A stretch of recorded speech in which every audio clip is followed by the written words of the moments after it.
redonkulous donation pace. Like they showed me a graph earlier. はい、 Like おはようございます。つい2時間ほど前に下がったばかりなんですが、ここから司会進行変わりまして、私、神谷が担当いたします。よろしくお願いします。さ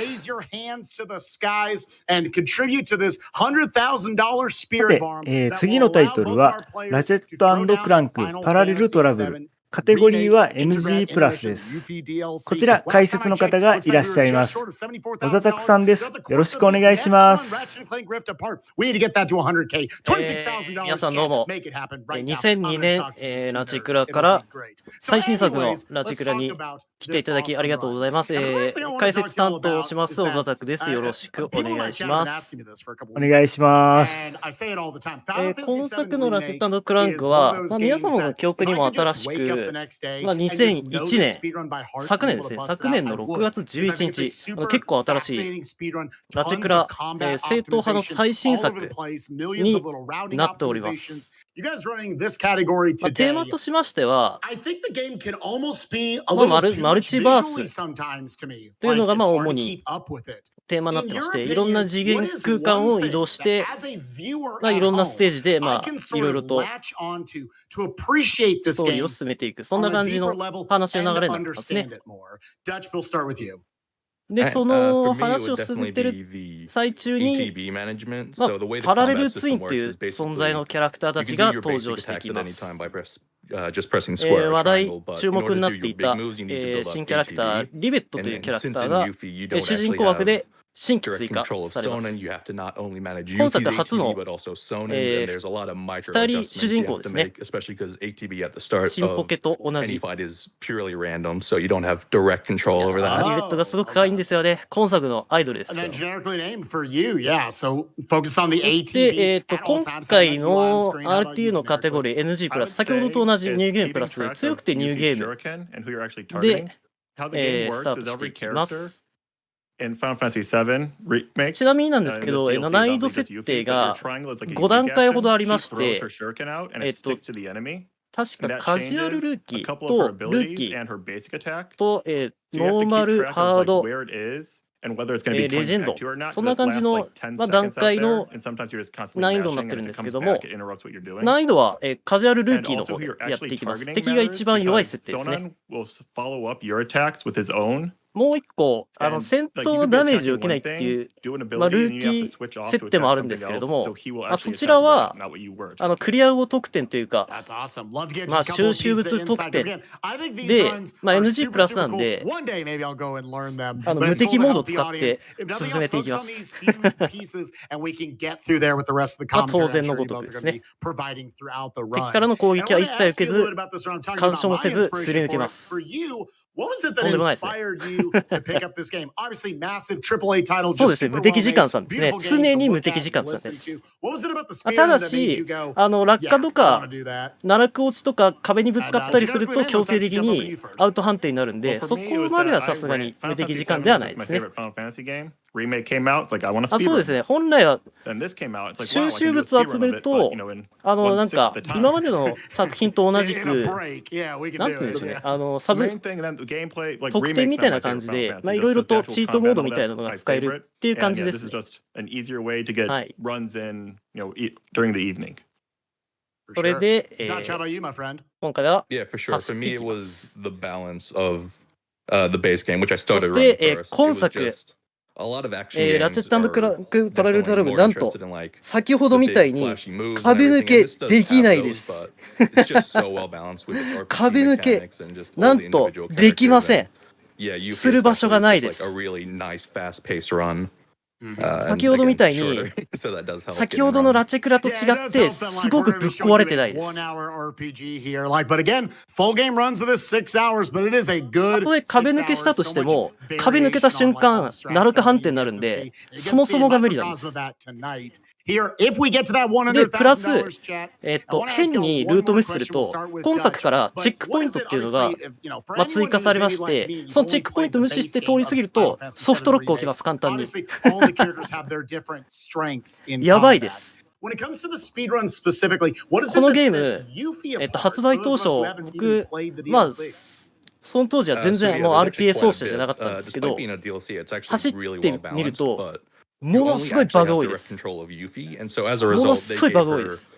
当初バグ多すぎて 100% クリアしようとしたら 99% で止まって100% クリアできないぐらいのバグとかもあったんで、いや、とりあえずバグがやばいゲームです。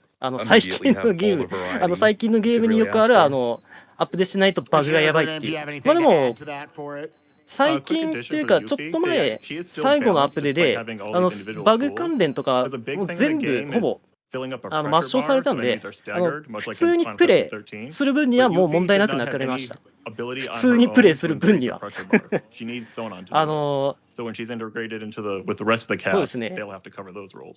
まあ、昨日7時間ほど、まあ、これRP やってたんですけれども、最初のステージが実は鬼門なんです。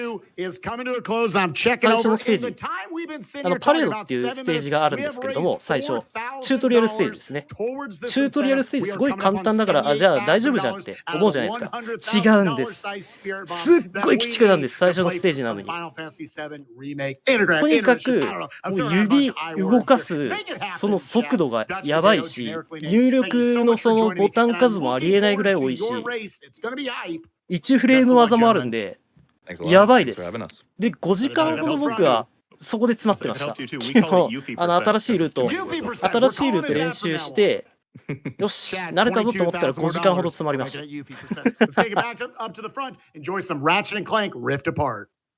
それぐらい今回ちょっと厳しいですね。まだか。今インタビューが終わりましたね。先ほど僕スピードラン.com 眺めたんですけど、OZATAKUさん4位なんですね、世界で。そうですね。元3位です。元3位なんですか。元3位です。この間抜かれました。確かに、なんか2位の方がトゥデイになってますね。そう。ですね、ランキングに関しては、他の僕以外の人は常に RT やってる化け物です。その中に一般人が紛れ込んでます。最後にそのラチクラ記録更新したのが4ヶ月前なんで、この間つい4日ほど前までこの日までに更新しようかなと思ったんですけど無理でした。残念ながら。いや、僕 RTA って普段やってないんで、やっぱり久しぶりにやるとどうしてもできないですね、やっぱ。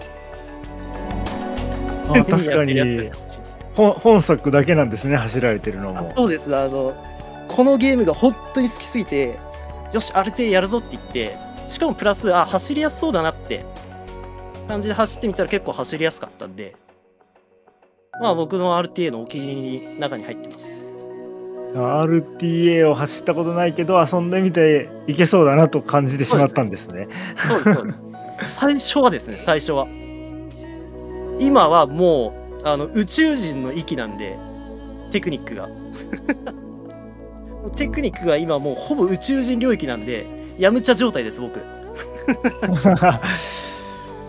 特にあれですね、1位の方は1時間20分を切っていて、それやばいです。上位の中でもまたなんかダントツ感がありますね。5分の差が開いてるんですよね、実は。僕1時間24分34秒なんですけど、トップの人は1時間19分。この差が埋められないんです、全然。ちなみにさっき言ったパレードなんですけど、ステージのあれ1ミスすると20秒ぐらいロスします。やばいです。チュートリアルステージで、しかも難しい技すごく多いのに、ミスったら20秒ぐらいロスります。やばいです。記録を狙ってる人はもう最初のパレードは絶対ミスらないってことが絶対条件です。私はそんなに走者じゃ1本しか走ってない走者なんで、あんまりRTA 細かいところわからないんですけど、なんかまだ序盤に難関があるだけそこでリセットできるから、まだ良心的なのかなと思っちゃいますね。そうですね、僕はそれを5時間やって気が狂いました。でもその5時間やってきついっていう難易度だと、いくら序盤って言っても心が折れそうになりそうですね。細かいミスがもう本当に記録伸びない、もうそこの領域まで行っちゃってるんで、無視していこうかなと思って、ちょっとミスしながら行ったらもうなんか30秒ぐらいロスってたりとか、あれみたいな感じになってるんで。いやあとここだけじゃないんです。パレードだけじゃないんです。まあそれは折々通過チャートで説明していきます。で、今作のラチクラパラレルトラブル、まだ説明していないことがあったんですけど、始まりますね。画面来ましたね。ここからムービー3コード流れるんですけど、1つ目、2つ目、これが3つ目のムービーで、このムービーをスキップした瞬間、タイムスタートです。これ手動でっていうか、ムービースキップをショートカットキーでできるんですけど、それやったらレギュ違反なんでやっちゃダメです。僕それやって一回申請無効にされました。そし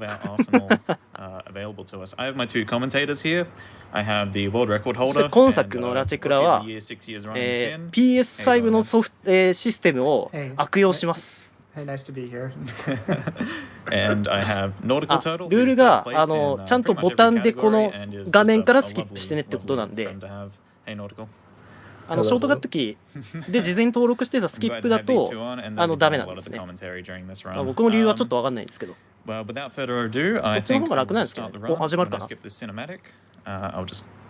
さあ皆さん、初代ラチェクラからのグラの違いに驚くことなかれ。すごいです。グッドラック。グッドラックです。画面がいきなり画面がちょっと奏者さんの方からの画面が普通に走ってリフトに乗ります。ちょっと画面がカクカクですね。これは大丈夫かな。大丈夫かな。すごいですよこれ。先ほどのラチェクラと比べると情報の画面の情報量すごいじゃないですかこれ。And the game sort of allows some of the NPCs to ラチェットの声優さんは津村さん、そして、クランクの声優さんは大川さん、ウォークの声優さんは野村さんですね。大丈夫かな。ここ中断しましたね。さすがにちょっと環境悪かったか。さすがに。いや普通はこんなにカクカクはしないと思うんですよね。多分回線かその奏者さんの環境だとおまかんだと思います。多分おまかんですねこれ。あららら。いやちょっと調整をして再セットアップってとこですかね。いやこれちょっとRT イベント初導入のゲームなんですごいこれ楽しみにしてたんで、いや中断はなくしてほしいな。RT イベントで初お披露目される、ゲームなんですよこれ。そうですね、発売日も新しい方ですもんねこの作品。ちなみに RT in Japan で僕これ申請してたんですけど、もし受かってたら僕が初でしたね。まあ残念なことに落ちましたけど。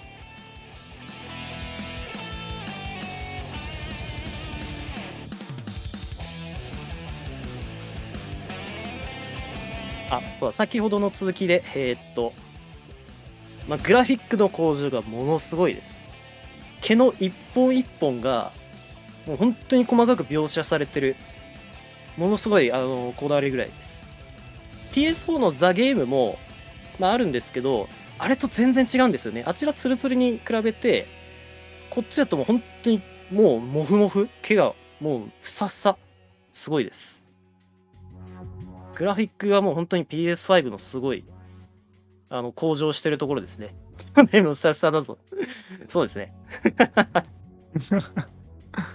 確かに。そう、先ほどPS5 のシステムを悪用するって言ったんですけど、主に使うのはスナップショットボタン。何ボタンだっけなこれ。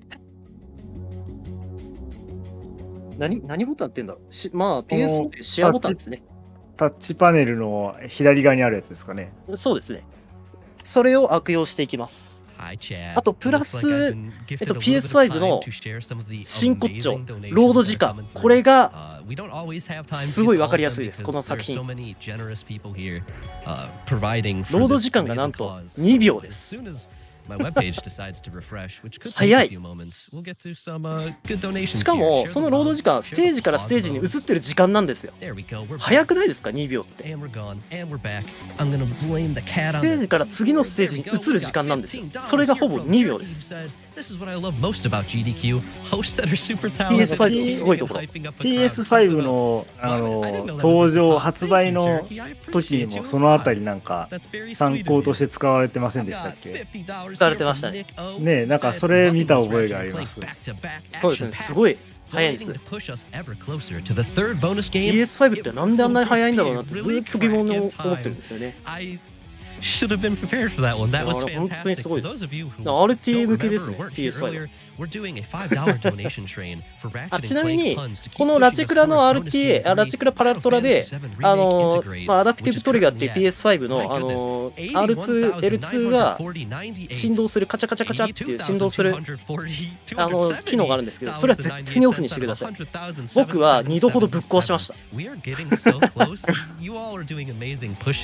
壊してソニーに送りました、修理。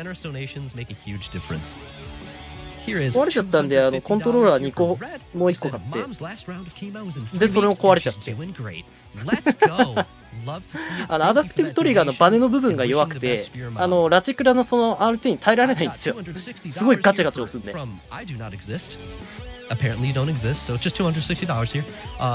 なので、アダプティブトリガーは絶対オフにしてやってください。で、あと先ほど、1フレーム技が存在するって言ったじゃないですか。ゲームの方で1フレームなんですけど、奏者の方も1フレームで、ボタンを押さないといけないんです。まあそれはちょっと後ほど出てくるんですけど、今説明しとかないと多分スピーディーに動いてっちゃうんで、一応説明しておきます。ホームボタン、真ん中のタッチパネルと、その先ほど言ったクリエイトボタンじゃなかった、違った、十字ボタン、ムービースキップのボタンでショートカーキーを押すんですけど、それを、ずらし押しします。ずらし押しすると、とある部分がカットできるんですけど、それをゲームの方でも、奏者の腕でも1フレームでやらないといけないです。P.S. I'll donate an extra $25 during Final Fantasy VII Remake if this gets read on stream. まあ俗に言う通じ式ですね。通じ式。通じ式ってわかるかな？ We need to unlock Final Fantasy VII Remake Integrate, the third bonus game. We're making great progress. Once we get there, that's another $25 from Ambi. やり直しはできます。できるんですけど、やり直しするぐらいだったらそのまま進めた方がいいですね。ただそのチャンス3回ほどあるんで、まあ3回中1回なんとか成功すれば時短できます。I'm great at my job. With that said, it looks like we've got everything handled. I'm gonna give it back to mobius with Ratchet and Clank ripped apart. これマジでHello, take two, maybe. 50回ほどそれを初度化やろうとして全然成功しないんですよ。本当に難しすぎて。あ、来ましたね。あ、画面が返ってきましたね。大丈夫かな？ Yeah, I'll just count down again and we'll get back to the 今度は大丈夫かな？3, 2, 1, go. トラックです。お、大丈夫っぽいですね。安定してそうですね。You want me to keep going on PMA? 最初は、普通に走ってリフトに Yeah, so basically, we 乗り get ます。 4 shortcuts on our D-pad. We use こ all の of them 作品 for ですね。 a bunch of various reasons. いろんなキャラクターがやっぱり But 集 the 大 photo 成 mode なんで、 shortcut, このパレードにすごい集まってます。 trick the game into working and moving the NPCs while everything is still frozen. And then with a trick coming up on that next platform over there, we actually グ get ラフィックす to ごいですよね。細かいです、 do 本 this 当 photo に。 mode abuse and then open create menu at the same 奥の time. 方まで and めっ it ちゃ書き込まれてますね。 allows us to play the game このボタンを押すと花火が打ち上がります。皆さん花火ですよ、花火。そ But we also use it to reset Ratchet's して、ボタンを押した後リフトに乗ります。 position and do infinite jumps and despawn some bosses later on and all this other cool stuff. で壊して、でここの、ブラスターガンを取ります。ブラスターガンを取った後に、目の前に出てくる風船を撃ちます。その後に、ピースメーカー、ロケットランチャーに切り替えて撃ちます。そして、あとこれは So it is coming up here in a ちょ second. っと遅いけど、これです。PS5 の Load it now. 機能を使って And you can see the float on the other side. 次の舞台、失敗してる。今ちょっと解除するのが早かったですね。PS5 のクリエイトボタンを押すことによって、なんと次のその台場が目の前に迫ってきます。で、ここに足場がちょっと判定が残ってるんで、そこに乗ってで飛んで、移って、で、ここの船を撃ち落として、隣の台の方に移ります。本来はレールを使って移動するところなんですけど、そこをスキップします。Skip sort of a そして little fight where ウォー one ルに飛び enemy 乗 will っ jump て down and he has to kill that enemy. So he kind of bypassed that by shooting the ship earlier. ここは普 Our 通に running 進めて theme い in き this ます。 game is we really don't like rails and we try to avoid them as much as we can. このようにミスが非常に多いステージなん We で、 really do not like the rails sections at all. So you'll see later on. when we も kind of の zoom すごい into 難しいです。今のミスで、俺もリセットもんですね。記録狙ってたら今のはリセットです、完全に。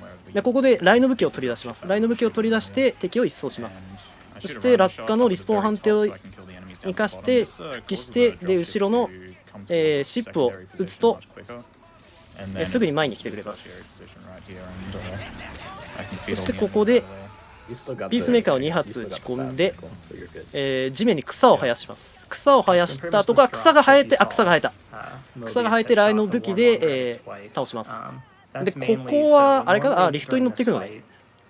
ここですね、新しい技が開発されまして、このリフトに乗ってくるよりも早く、武空術を使うことによって、向こう岸のリフトのところまで行けます。自分はそれを、習得はしたんですけど、やっぱ失敗確率高くて、何度も落ちちゃいますね。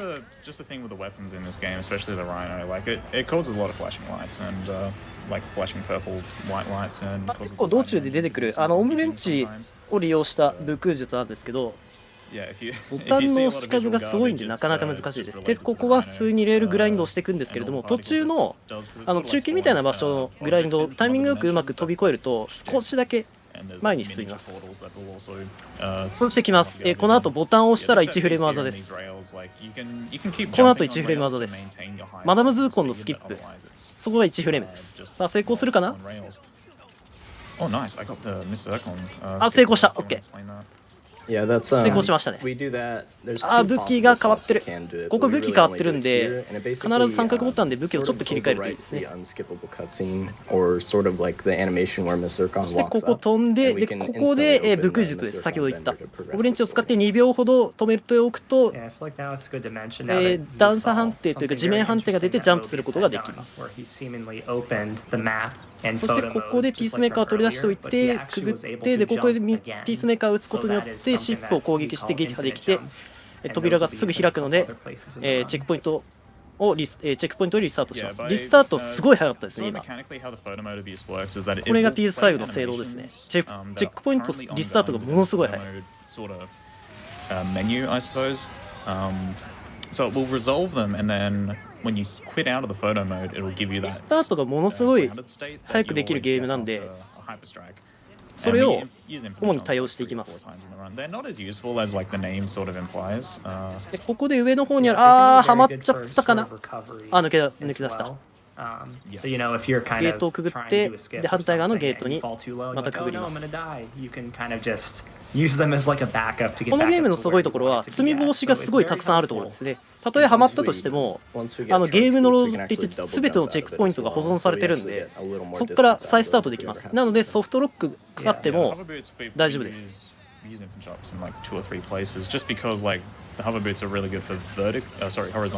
こはあとプロペラで飛んで、ゲートくぐると早いんですけれど、できなかったですね。で、ここのネファリウス、ここでボスですね。ここでリスタートをすると、ネファリウスがビームミサイルを撃たずに無抵抗で攻撃を受けてくれます。で、ここはピースメーカーでバシバシ撃つと大丈夫です。is mainly because we found it to be way more consistent to actually have less upgrades because For some reason, the objects seem to overlap. でここなんですけれども、ここ、先ほど、クライオレーターっていう氷の武器があるんですけれども、あっと、ちょっと、大丈夫か。敵の処理が、ちょっと終わってなかったですね。今、氷とピースメーカー、クライオとピースメーカー交互に打ってたんですけど、これ今、先ほどのくぐってた時間がロード時間です、ステージの。1、2、2秒ですね。早い。ロード時間2秒です。先ほどクライオとピースメーカー打ってたんですけれども、相手を凍らせるとダメージが倍増します。なので氷を打ってからロケランを打つとダメージ倍増して一気にダメージをたくさん与えることができます。このくぐってる時間がロード時間ですね。そしてここは、休憩タイムですね。ここら辺は。休憩タイムです。約1分ほどの休憩タイムですね。特に操作しなくてももう大丈夫なんで、ここら辺は。ここでムービースキップをします。ムービースキップ、ムービースキップ。そしてここで、1つの、区間が終了します。で、次の第2区間ですね。ネファリウスシティです。ここで、タイトル回収して、別次元、マルチバース。こちらの次元に行ってしまいます。で、ここなんですけれども、普通は、正規ルートで取っていくはずなんですけど、こう壁キックしてオムレンチで攻撃すると柵を越えることができます。ナイスですね。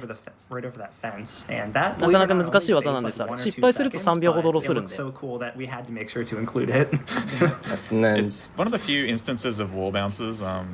してここの配置ですね。ここのオムレンチの配置ミスると、先ほどスタートした地点からスタートしちゃいます。で、ここオムレンチをショートカットキーで登録したオムレンチを振って前に進んで、グラフィックの設定を変えてチェックポイントをやり直すと、チェックポイントが更新されたので、先から進むことができます。そうですね、特典でオムレンチの見た目を変えることができますね。ここなんですけれども、ジャンプ、2段ジャンプをすることによって歩くよりも早く移動することができます。で、ここのモブを飛び越えると、少し前進するんですけれども、それは活用しなかったですね。そしてここですね。ここはファントムっていうキャラクターが、新キャラクターが登場します。ファントム、あそこで、もういきなりここから飛ぶとソフトロックかかっちゃうんで、ちゃんとファントムの近くに歩み寄ってからここに行きます。Basically, we'll see it. ファントムは、現実、こちらラチェットたちの世界でいうスキット、ミッドマークスですね。Manually, so we have a button for it basically, and whenever for like そして柵を2段ジャンプで飛び越えてホバーして、でここで敵が出てくるんで橋の上の敵をライノで倒します。でこの後敵が中央付近から出てくるんで適当に前に撃てば倒せます。でムービースキップしてここから新技ファントムダッシュですね。ファントムダッシュを取得するのでここからメインの移動方法がファントムダッシュになります。ファントムダッシュファントムダッシュファントムダッシュをして早く移動します。スピットは、一応先ほどのパレードに出てましたね。で、ファントムが本来ここ乗るはずなんですけれど、そのファントムを置き去りにして先に進みます。pretty much negates the use of a lot of potential infinite jumps because we are just able to travel such a great horizontal distance. そしてメーブスキップをして、もうここからは普通にファントムダッシュしながら走っていきます。先ほどの、ラチクラと比べるとおとなしい方ですよね、やっぱり。壁抜けはしてないですけど、悪いことはたくさんしてましたね。悪いことはたくさんするんですけれども、そんなに悪いことはしないですね。ロード時間とすごいグラフィックに加えて、こうなんか機能的なのも活用して、最新の RTA という感じが。そうですね。結構本当に。ちゃんと走ってる RTA ですね。ちゃんと走ってるってどういう意味で走ってるんだっていう意味で。ショットカーするんですけど、そういう変なショットカーとかはしないんで。で、ここでちょっと上に乗ってチェックポイント踏み直して、で、上の方に行きます。で、ここなんですけれども、先ほどの PS5 のクリエイトボタンを押すと会話がスキップできるんですけども、この方はスキップしないですね。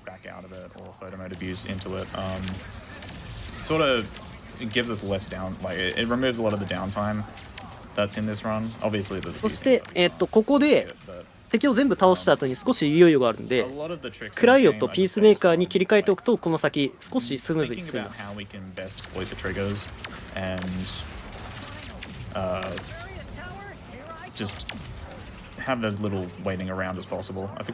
で、ここで、武術を使います。本来はシャフトを回して先に進む。あーっとったー、ちょっとため時間が足りなかった。飛べないかった時は、画面を止めてる時間を3秒ほど伸ばすと、再び飛べるようになります。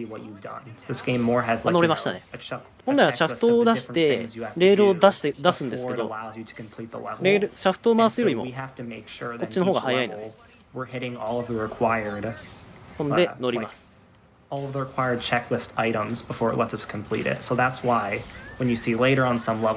で壁ダッシュして、で、ここでボスが出てきます。このボスは、クライオピースで、ワープする前に倒します。そうすると、体力ゼロなんで速攻で死んで、で先に進みます。さあ、ここから、とりあえずここで初登場する第一アイドル、グリッチちゃんですね。多足類が苦手な方はご注意ください。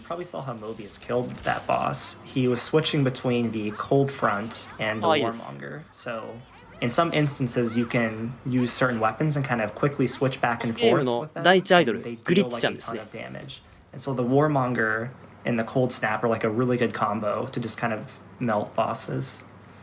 Yeah. And the other combo. Skip. Yeah, sorry. There's two debuff weapons that we use in. 先ほどグリッチはウイルスを除去するためのシステムキャラクターなんですけど、それのパズルはスキップできるんでスキップします。そして、皆さんお待たせしました。リベットパートでございます。第一アイドル。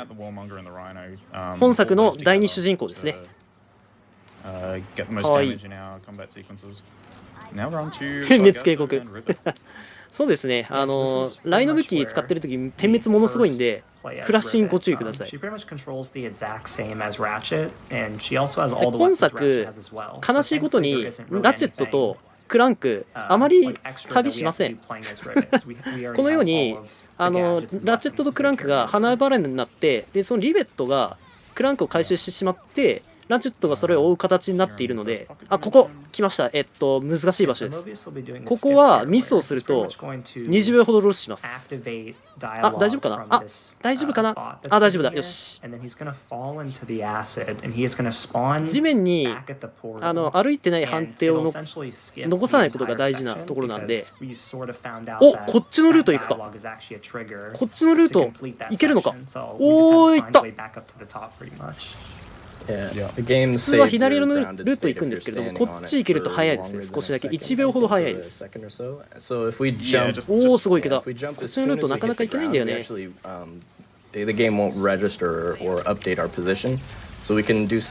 ので今作あれですね、リベットとクランクが行動する時間が多いので、実質今作のタイトルはリベット&クランクです。Just want to let everyone know that only saves 1 second. 攻めてる感じですね。新しいルートを実践して。そして、敵を全員倒した後に、グラントールがっていう、恐竜が出てくるんですけども、出てきた時に体力を削っておくとこの先 Yes. あれを倒すのが楽になり Yeah, ま so す。 as you've seen, で、これを these 倒 fights さない Mobius is と doing, 敵を it's 全 pretty 滅させない standard. と You just kinda 先に進めないん shoot で the rhino a 倒しておき ton. ます。で、ここの Sometimes 3 you'll つの shoot ボ the タンのスイ post ッチを now. 押し You can て also throw the 本来だったら topiary リフト上がっ sprinkler て here as 橋を出すん well. ですけれども、無視してゲートをくぐります。 We're で、 pretty ここ much の just 敵を kind 全 of 滅させ going て through 先 these に進み waves ま as す。 fast as possible by spamming the rhino. で、ここに出てくる2年のチップなんですけれども、ここは草生やして倒すのが、まあなかなか早いですね。草生やすと、まあ基本的に一発でダウンできるので、 Yeah, so we alternate between the Warmonger and Rhino just depending on like, say you あ see ー here, I'm 草 using は Rhino 出さない range, 感じかな。 and I'm able to defeat a lot そ of し enemies て、 that spawn in the シャ back フトが回せるようになるので、シャフト回すんですが、橋が壊れてしまうので、まあそちらから行けず。で、ちょっと飛んで近道をします。今ちょっと渡れなかったからチェックポイントを押したのかな。で、ここのグラントールを倒すんですけれども、大丈夫だ。ここですね、タッチポジ間違えると、スロー演出がかかって時間かかります。大丈夫です。大丈夫ですね。おー、いけた。ここの、スピートルで走るところなんですけども、引っかかってなかなかいけないんですよね。で、ここなんですけれども、リスタートして、お、早い。リスタートして、まあ、大体船に打ち込むっていうのが主なんですけど、この方は飛び乗りましたね。かわいい。で、ここで暗いよピース、暗いよピース。まあ、最近は草ライノでも OK になりました。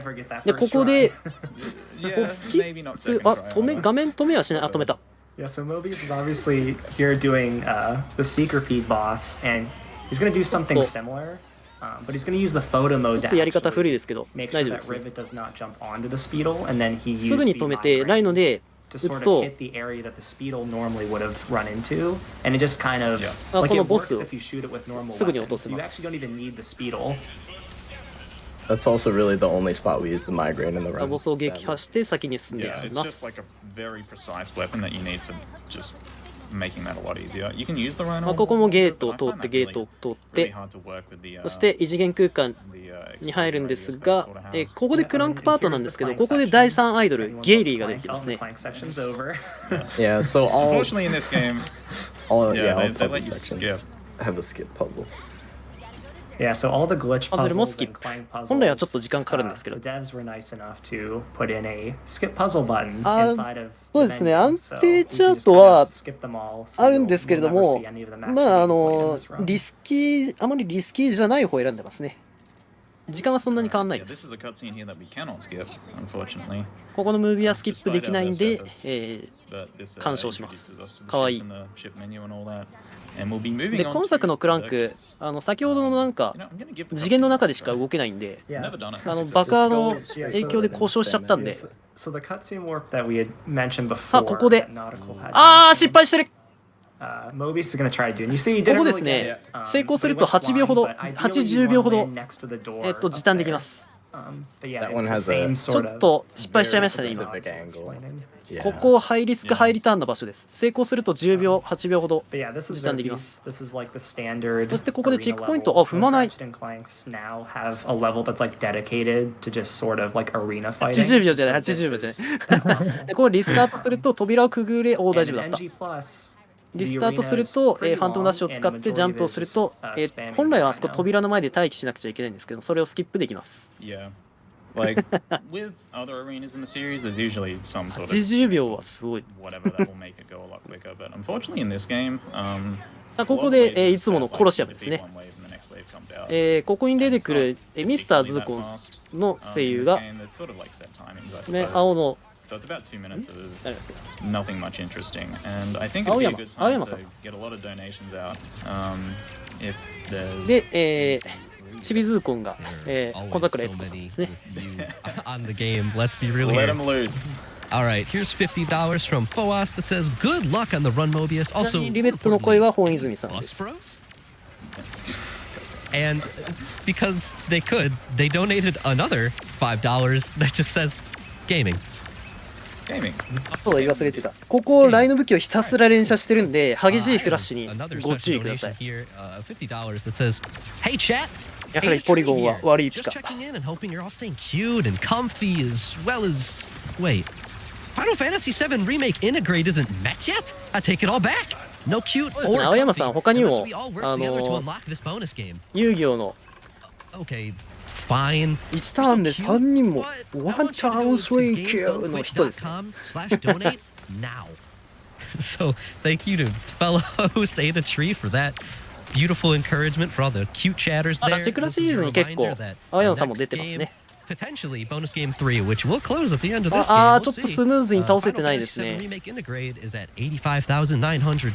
薬無限は、そうですね、得点で弾薬無限にしています。We're getting close. We have time. 収集物もうある程度、ゴールデンボルトですね。ゴールデンボルトが出てくるんですけども、ゴールデンボルトを全て集めると弾無限にすることができます。あと無敵モードもできますね。 Here is $25 from Retro Next Gen that says, "Love to see Ratchet and Clank on the main stage. Keep up the good work and let's unlock the Final Fantasy VII Remake bonus run." ここはここのコロシアムはこの角に立ってピースメーカーとライノを交互に打ってるだけで大丈夫です。であとちょっと草を2本生やしてあげるとスムーズに敵を倒せます。ライノって一発で倒せると思いきや判定がちょっと難しくて敵が倒せない時があるんですよね。 Thanks runners and staff. Let's go. なのでライノ武器で倒せなかった火力はピースメーカーで補います。 Very generous. Thank you very さ much. あ最終ラウンド後のウェーブ5ですね。 $50 here from CA Kirby that says ここの敵ライノ武 Ratchet 器 and Clank, で倒せない時があるんでピースメーカーと交互で打っていき completely ま blew す。 me away this year. Can't wait to see it get destroyed.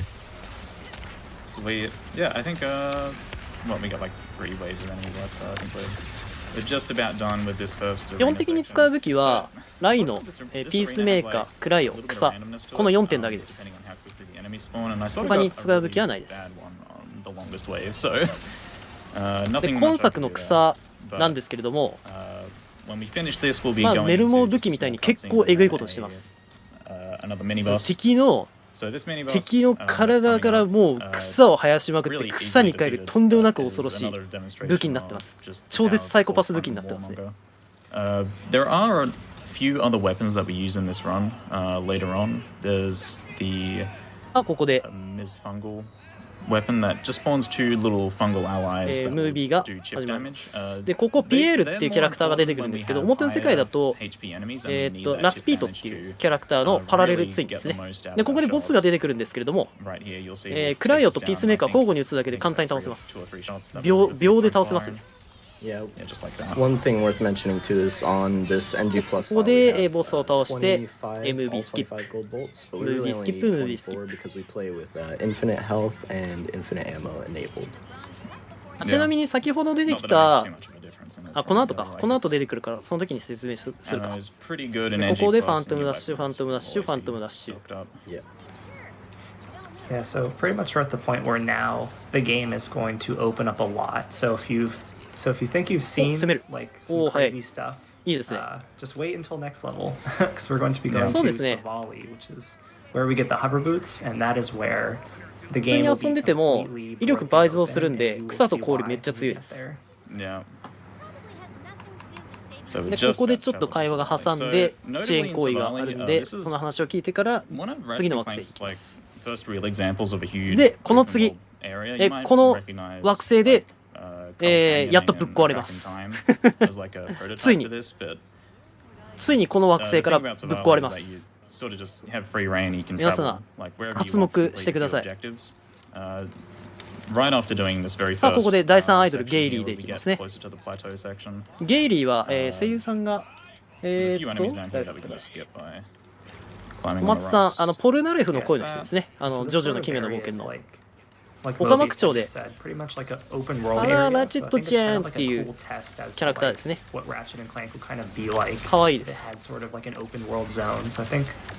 でここはライの武器を使って一気に敵を倒していきます。文句族の声は全員小松さんですね。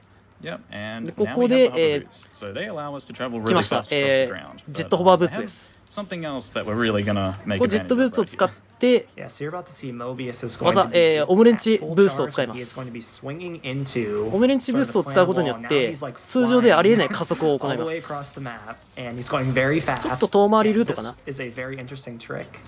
This trick is called wrench boosting, and it occurs when you are at full speed on the 点 charge 制御が boost, かなり and 難 then しいん you で、 charge into a slanted surface, and you are な holding かなか L2, 事故る人は多いん and じゃ you ないかな swing と the 思います。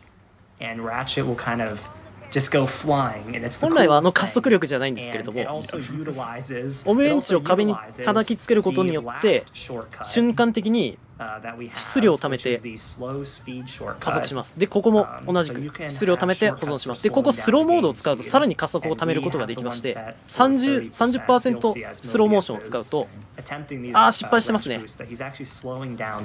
ここも自分よくやるんですけれども、なかなか成功しづらいですね。ここで 30% スローモーションを使うことによって、 This one's え really ー giving me This one's trouble right actually now. pretty 速度を hard 貯めて to get. So yeah, for this one, as you do it, ダッシュをするんですけれども、レンチがうまい具合に触れない。オムレンチ、これ加速する上でちょっと難しいのが、他のものにぶつかると、やっぱ加速止まっちゃうんですね。で、成功しました。いや、高成功しました。早いですよね、やっぱこれ、すごいんですよ。 Yeah, and you notice that Mobius had also landed スローモーションを使うと普通に on sort of like a patch on the ground 通常速度でオムレンチ加速 and するより kind of も flew them land into the sky. さらに貯めることができるんでめちゃくちゃ速いです。で、ここは草ライノってやりたいんですけれども、 If you have that speed 敵が from the wrench boost, ライノ判定がちょっと if you 難しく run て into any surface なかなか that 倒 is せないん kind です of ね。で、 slanted 第4アイド upwards, ルキットちゃんですね。 pretty much just the same as like how a proxy クラン would クの work. パラレ You ルツ would イン run です。 into it and you would go flying Kit straight up, and so that's very useful as well. このゲームには一体何人アイドルがいるんだって話 There's だ a けど、 couple different そ variations. れぞれの好みのアイドルを選んでね。 There's one you can do called a backwards wrench boost, where it's you're basically doing で the こ same こは inputs as たくさん the 敵 wrench が出てくるので boost, ライノ sort 武 of 器で一 canceling 掃 it しま out, す。 and you could be in the open. You don't need any walls. Like you まるで don't- 血量保存の法則。 and it gives a little bit of speed, but not the most. And then there's also Yeah. recently found a IWB or interrupted wrench boost, where we can actually do the inputs for a BWB on a normal wrench boost and なん cancel ですけれ out ど this も、 sort of delay that we 普 have 通に to ライノ打 wait ってるよ for り Ratchet to finish まあ so 草 that 生 we や can して actually jump. And 船を instead, 草で right 固め after て we do a wrench 打っ boost, てる we 方が just instantly 早いですね。 Yeah. So I'll be trying a trick here, another wrench boost down to the third temple で、 section. 敵を全員倒し Unfortunately, て one of my barriers got broken, シ so ス I'm テムを going to ダウンさせて have 先 to に進みます。 restart で、ここの checkpoint. システムなんですけれども、文句族が捕らえられてい Yes, て、 we'll その see 文句族を Mobius 助け gets る this one. We dubbed the name of this っていうと one ころなんです Mountain ね。ここで Ascension, 加速するか。 and pretty much ああ、 you ちょっと can 失 do 敗 a してるか。 wrench boost 本来はここで and 加 do 速 a couple しなくてもいいんですけれ bounces ど and も、 go all the way up the mountain おー、あれ without なんか珍 having しい to ルー do ト取って like る。 the trial section. ちょっと So 遠 we'll 回 see りか if な。 Mobius can maybe Yeah, get so I part got a of ledge it. grab there. Yeah, so normally you でも would 全 bounce 然いけ off てる a んで rock 大丈夫 that ですね。 Mobius was aiming for, and it would launch you up to 船に a 草入る。 higher point on this trial, and we'll mention where that is. So because ちょ you っとルー missed it, ト he's が gonna have to 違うん go です through け this ど、 normally. まあいけてるんで大丈夫 I ですね。 might try the second. I might try the second part さあ of こ it. こは、オムレンチを Yeah, and you 振 see ってると思うん Mobius です is けども、 also a オムレン backwards チを振る wrench ことによって、 boosting あ、ちょっと迷 as って well. る You see Ratchet 今ちょっと迷ったか swinging な。 the wrench あー multiple と、 times, これは sort of at the same time. So right here he does an これ interrupted は wrench 知らない boost. な。 He's これ going は to 何 try してるん and だろう。 proxy off this little, I guess like あー、もしかしてあれ it な looks の like か you な。 missed Yeah, it. no, it didn't. あそこ Didn't で work out, so that's 引っ okay. かかる It と is 上に飛べる definitely み one たい of な、 the そん more な感じなのか difficult な。 ones to do, especially because it's in two parts. Yeah, so you Oh, yeah. really まあ for the できな first かっ part, た you っぽいん only で get 普 one 通に attempt 進ん at で it, る which like 感じ makes です it ね。 really hard to practice and really hard to get オムレ down. ンチを振ることによって、 Uh, ちょっと加速します。 but luckily we can skip this very final ここで飛び乗 section as って飛び consolation. 乗っ Uh, て there's ファントム a ダッシュを使うと上の石に乗れるんですけれども、ここ難しいんですよね。なかなか乗れないんです。 I'll just do an infinite jump. そこ乗れないんだよな。 Yeah, so what we're skipping そこ乗れ here ない。 is there's like a section where you have to like hop 乗 on れない a ので rail 武空 and 術 then you 使い do ま a したね bunch。of like wall running, and it's kind of like another parkour section, and we're kind of 画面 bypassing が that. またそうですね、最初と同じですね。タイマーは普通に動いてるんで、ここも上行った後に敵がワンサが出てくるんですけど、それを倒してまたグリッチちゃんで、ウイルスを除去していきます。取れたてチャートもう知らないんで多分新しいルートですね。ところどころ不安定ですけど大丈夫ですね。ここもスキップします。さあ、第2アイドル、グリッチちゃん。 I think we're good again. I was having Yep. little bit of issues. ここもパズルをス I キッ think プし we're て。 good now. Okay, yeah, but pretty much what you just missed is Mobius was 私 just ってす killing ごいじ a ゃん。 bunch of グ enemies リ that ッチ were ち on は top 天 of 才。 the mountain temple. There's 4 sniper bots that are up there, and so he just shot the rhino to kill all of them. And you didn't miss anything because then he was just standing at this glitch puzzle, and you have to wait for a bunch of これで全員 dialogue 文 to 句 finish を before he can enter into 救い that. 出しまして、 Yeah, luckily that ゲ was ー like ト the を best place for that to happen because that is the 通っ most て boring part of surviving. でここ、必見の部類の So 場 we're 所で doing す。 archive skip now. So ここ normally か we'd ら have to go 中央 through に like this 歩ってる really ロボの cool ところ sort of に sequence where you 巨大 go ロボ through のところ a bunch に of 飛び移り portals ま and す。climb up to the おっ archives と that ちょっ are roaming the と plateau 大丈夫か right な。あ、 now. 大丈夫っぽ But い。 we can just do a あ、いけ ramp た。 boost and ramp up that specific ramp there 大丈夫ですね。行きました。 and get all the height we need to land right up here. That's it. Yeah, that was my dog. bit of a sketchy one. 左と右ルートで Back that one. オムレンチで飛び乗る場所が違うんですけれども、右ルートが早いですね。 Which skips that really cool looking. そしてここも敵を倒してシャフトを回して上に乗ります。 That, ここのアーカイ that ブ trick's の also 中 a lot に harder than it looks as well. ディメンジョネーターっていう、ちょっとストーリーの解説してなかったんですけれども、ディメンジョネーターっていう、装置を、ネファリウスに取られちゃって、そのディメンジョネーターが壊れた状態で、このパラレルワールドにラチェットたちが飛んじゃいます。で、それを直すために今、 That left one always gives me ラチェット trouble. I た feel ち like が that それぞれ one リベットとラチェットで行動してますね。 It does? Yeah. Like straight up? Yeah. Oh, damn. で、ここにディメンジョネーターのマップがあってでなかったので帰ります。ここムービースキップしてるんですけれども、ここでキットがものすごい大変身するんですけれども、それが後々見れます。で、ここで、第4区間終わりですね。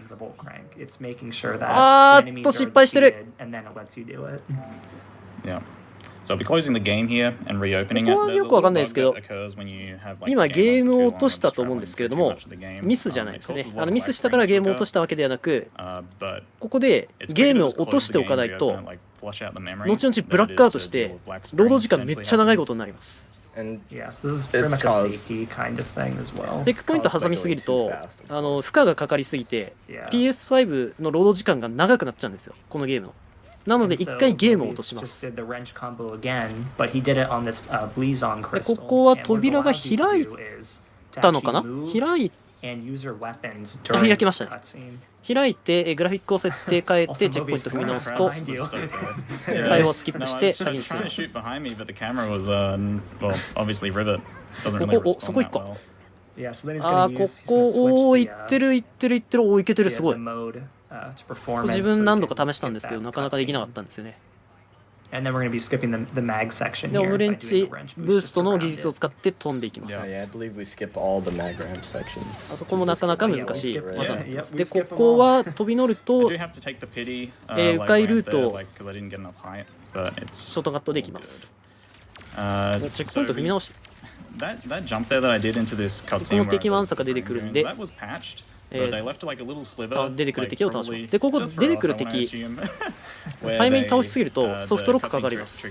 気をつけてください。敵を早く倒しすぎてもソフトロックかかっちゃうんで危険です。ちょ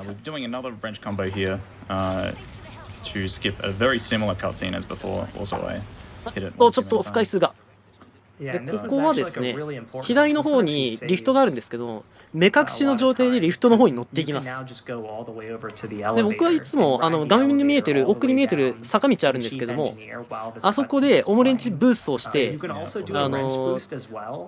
オムレンチブーストをして反対側に渡っていきます。リフト乗れてないですね、これ。ここは難しいですよね、見えてないんで。ちょっとロスっちゃいましたね。ここでムービースキップをします。ちなみに右のルートでオムレンチブーストして飛んで渡るの自分だけですね。その技難しすぎるんで僕だけしかやってないです。唯一 RTA でその技やってるの自分だけですね。それの方が早いんですけれどもなかなか難しいんで。で、ここでチェックポイントを踏んでリスタートして、でここでブリザープライムっていう場所なんですけれども、ブリザープライムでネザークォーツっていうディメンジョネーターのその次元限の空間の狭間を開けるための石を作ります。作るために来たんですけれども、なんかお手伝い頼まれて、で、今ちょっと、ロボット3体ほど回収してます。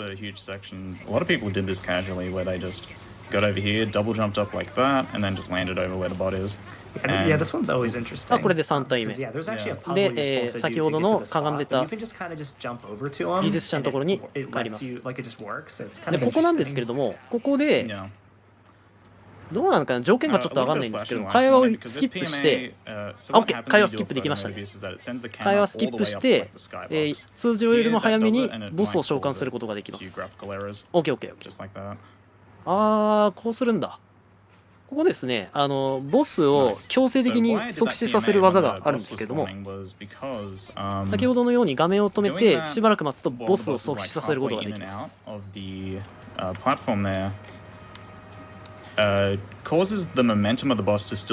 ただ、それをやると、そのままリフト乗るとソフトロックかかっちゃうんで、ちょっと待たないといけないんですね。なので、通常は、ああいうことをしないで、暗いよピースっていうこう打ちで普通に倒すのがおすすめです。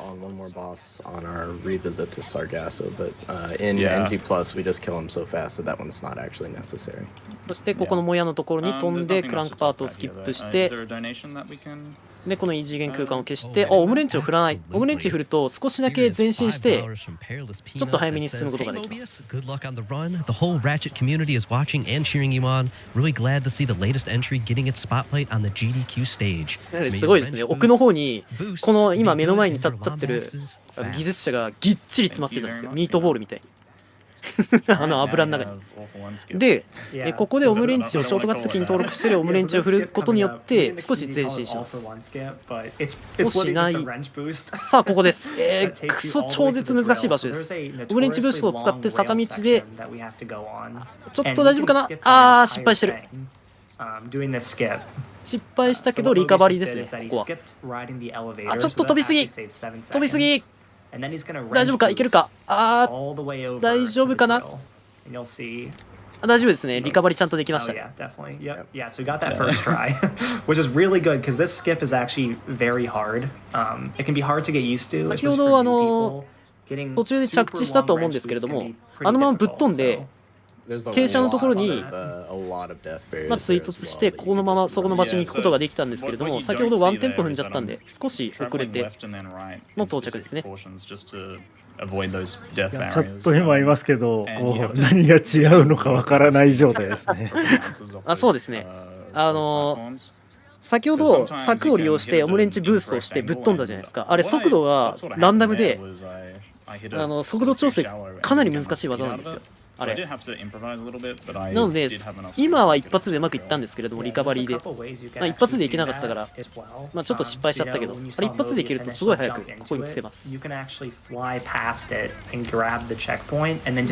日もすごい早くに見えましたけどね。そうですね。で、最初ここの惑星に来た時星がぶっ壊れてたと思うんですけども、ここの今抽出してるドリルのせいで惑星がぶっ壊れました。なのでそのドリルを止めるために今、壊す術を。シップが壊すのにちょうど良さそうな爆弾してるので、それをぶつけようっていう。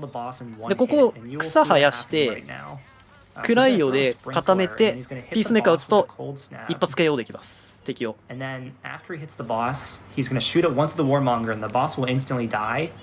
なぜか知らないんですけど、このシップだけ一発 KO できるんです。難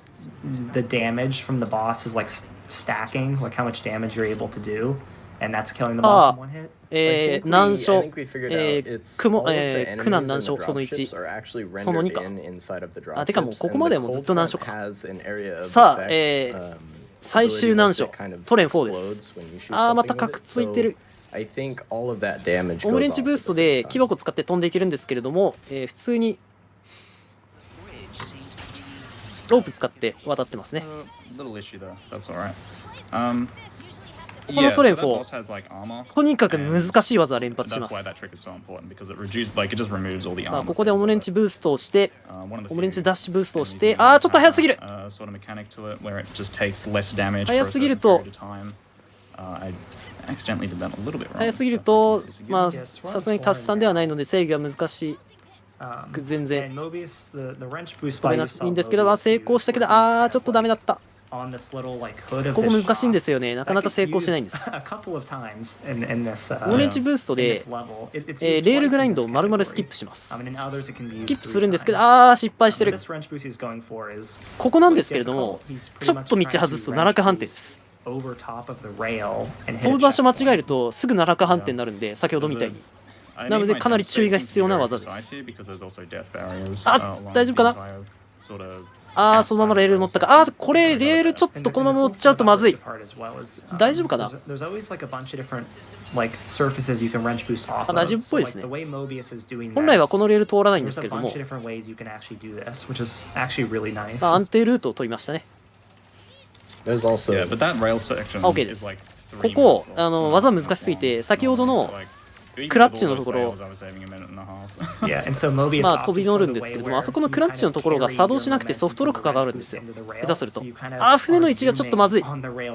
船の位置がちょっとまずいですね、これ。この船の位置まずいと、クラッチボール出てくるんですけども、ダメですね。なんでリズタしました。船と被ってると飛び移りができないんで。あそこの船は壊しておくか、ちょっと位置調整をしておかないとダメです。で、ここのトレンフォーに来た目的なんですけれども、先ほどのドリル、が、ネ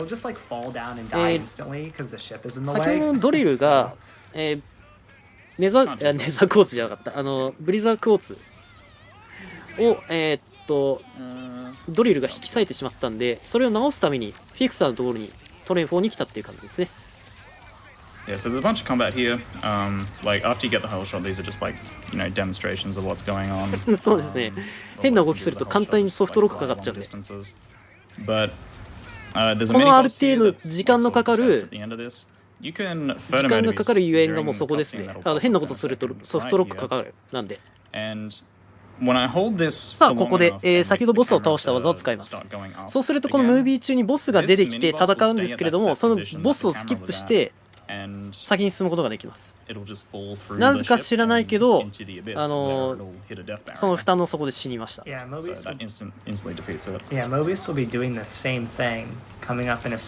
こでオムレンジブーストラッシュをします。本当はクラッチをぶん回して乗るんですけど、ここで船が出てきたタイミングで、先ほどと同じく画面を止めて、ムービーが出てくるのを待ちます。そうするとこれズームされてるんですけど、本来はボスが出てくるところで、そのボスを削除しました。そしてこのまま勢いをつけて飛び乗ります。飛び乗れた。OK。